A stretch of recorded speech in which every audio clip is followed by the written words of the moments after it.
you've got oodles of cash and the Rolex you were planning on spending it on just requires too much groveling, don't sweat it.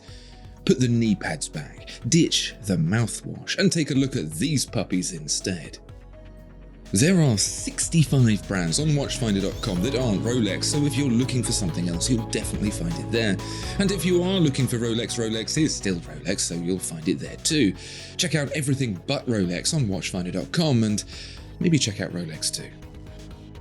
This is what I love about Omega. They take themselves so damn seriously about the whole moon thing all the time, and then they go and do something like this. I could tell you that this watch is 42mm across and has the water resistance of a newspaper. I could tell you it's powered by the caliber 3861 and has to be hand wound like a Model T Ford. But really, what we're all here for is to see Snoopy fly past in his little command module. That's right, Omega decided to take one of its most valuable assets and put a fun animation for kids in the bag.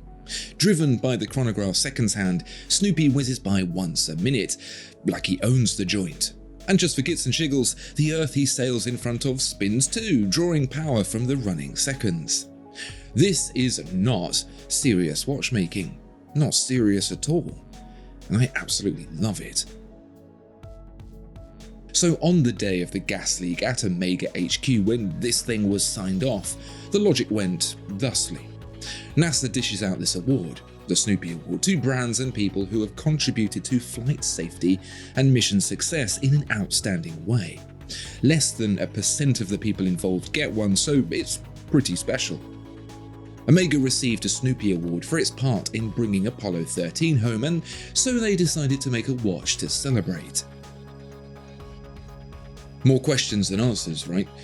Why Snoopy? Well, after the Apollo 10 trip to snoop around the moon in the lunar module before the big landing, the nickname Snoopy kind of stuck. The astronauts, surprisingly, were really superstitious, and so they came to the conclusion that the Peanuts characters brought them good luck, and so they named the command module Charlie Brown as well. Now that's cleared up, back to the watch. It's not cheap, £9,800, and it's not easy to get. There's a waiting list, so why am I suggesting it as a better way to spend your money than a Rolex? Because even then it is still cheaper than a Daytona. And never mind all that, when have you ever seen a Daytona with a cartoon character literally flying around inside it? Never, that's when. What is it you look for when you buy a luxury watch? Is it hand craftsmanship? Elegant design, incredible attention to detail? It would be unfair to say Rolex doesn't do those things. It does do them, but it does them in the same way I do exercise. I spend some time near the exercise bike, and sometimes I even sit on the exercise bike to eat a biscuit. Once I even pedaled it, but that was just an accident when I was getting off after eating my biscuit. If you want true handcrafted, elegantly designed, incredible attention to detail, you have to think big leagues. FP Journe, Debetune, Regepi, stuff like that. The kinds of watches where even a mortgage might not cover it. That's why Rolex exists, so people who don't have oil rigs in their back gardens can enjoy nice watches too. But what if I told you the £18,500 you could spend on the hot-off-the-press Rolex 1908 could be spent tangentially on something that really hits the high notes? This is a Felipe Pikullik. Granted, the name doesn't have quite the same ring to it as Rolex, but forget about that. Instead, turn your attention to the everything else about this watch. You could be forgiven for thinking on first glance at this watch that those look like hand-sawn, hand-filed and hand-polished bevels, and that's because they are. You know how the very highest end watchmakers take great pains to tell you that a sharp inside corner bevel simply can't be done by a machine, and that's why they're so insanely expensive. Yeah, this watch has those too. Loads of them. The cheat code is that Felipe Pikullik uses existing movements that you and I can purchase relatively cheap, but where the magic comes in is in the transformation. This is proper, you will go to the ball stuff, as Pikullik carves up the movement with hand tools, as in ones that will continue to work during a power cut, to turn this movement into an utter gem. A Rolex is a beautiful watch, but this is something else altogether. This is the blood, sweat and tears of a real craftsman who takes real pride and pain in his work. Okay, maybe not the blood, but maybe those little handsaws are sharp. Alright, so I might have got a little carried away with that last one. The 1908 may be a near 20k Rolex, but it's also made of precious metal and doesn't really represent the average price point of your typical Rolex. Let's dial that down by half to a watch that offers a unique perspective on the world. The GMT Master. Great watch. They even make a left-handed one. If you're less about left-handed and more about left field, then maybe you want to hang on to the green needed for the GMT Master Green and save it for this instead, the Kudoke K2. It's the handiwork of Stefan Kudoke, a man whose credentials include mentoring the guy from a few moments ago, Felipe Pikullik. It's a classic-looking watch with a German touch, but thankfully not the same German touch all the other German watches seem to get. It stands out as different with the sculpted hands and sparkly dial, not to mention the movement inspired by the 18th century watchmaking of Thomas Mudge. Okay, behave. It only looks a little bit like a thingy. If you were actually paying attention, you'd be wondering why a German watch is drawing inspiration from an English movement. That's because Mudge had a German pal called Hans Moritz von Bruhl, who was based just down the road from Kudoke. I love it when a plan comes together. The real cherry on the cake for this, let's face it, very tasty cake is the 24-hour display up top. It's another unique perspective on the world that splits night from day with a hand-engraved depiction of the sun and moon that's even better looking in person than it is in pictures. To make it, Stefan sat there with what looks like one of those little pokey things bartenders chip ice with and carved it all out from a piece of metal. Make a mistake and it's game over, back to square one. Which makes looking at it even more satisfying. Can a Rolex GMT Master do that? We've been over the various merits of Grand Seiko over Rolex in the past, but I enjoy it, so let's do a quick recap.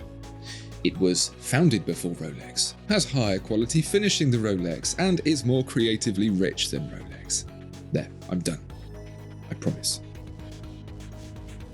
So let's say you have around £8,000 to spend on a Rolex, and all of the above makes you think about turning to the dark side, or should I say light side, considering Japan gets the sun before Switzerland. And you're wondering which of the 10 million Grand Seikos you should go for. Yeah, I know. It's a problem. They're very efficient in Japan, apparently.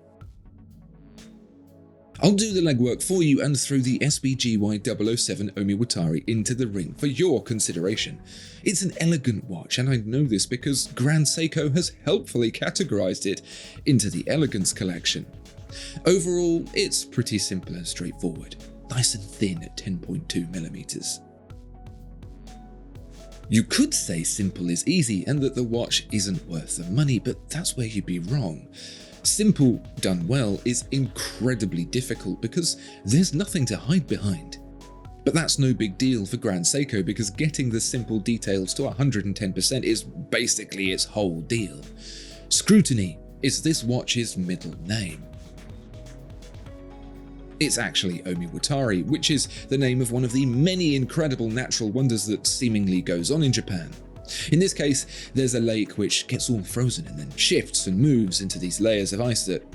Look, all you need to know is that this dial looks like that and as such is incredible. That's Grand Seiko's other thing. Grand Seiko's other thing is the spring drive movement here in 3-day 9R31 format. Rolex was recently very brave and put sapphire casebacks on some of its watches, but you have to pay the price to get it. With Grand Seiko, that comes as standard. Okay, now I'm done. I promise. We're back to where we started at the Rolex Daytona's £12,000. If the Omega Speedmaster didn't tick all the right boxes for you, then let's add a few more. I'll see your chronograph and add you a triple calendar. Yes, that's right, 3 for the price of 1. Day, date, month. It's not going to self-change on the short months for you, but it looks really, really cool. If you've ever fancied yourself a grand comp Patek Philippe, but then you notice reality getting in the way, the Breitling Premier B25 Datora is probably going to be your jam. Be prepared to wear a big watch, because at 42 by 15.3mm it is a big watch, and that 0.3 really matters. Once you've come to terms with no annual calendar and big size, everything else is just right. Look at it, what a satisfying dial. The layers, the details, the materials, the finishes. You tell me a Daytona can match that. Don't lie, if it didn't have the Rolex crown on it, you wouldn't be so bothered. This has a Breitling logo on it, and even that can't stop it looking good.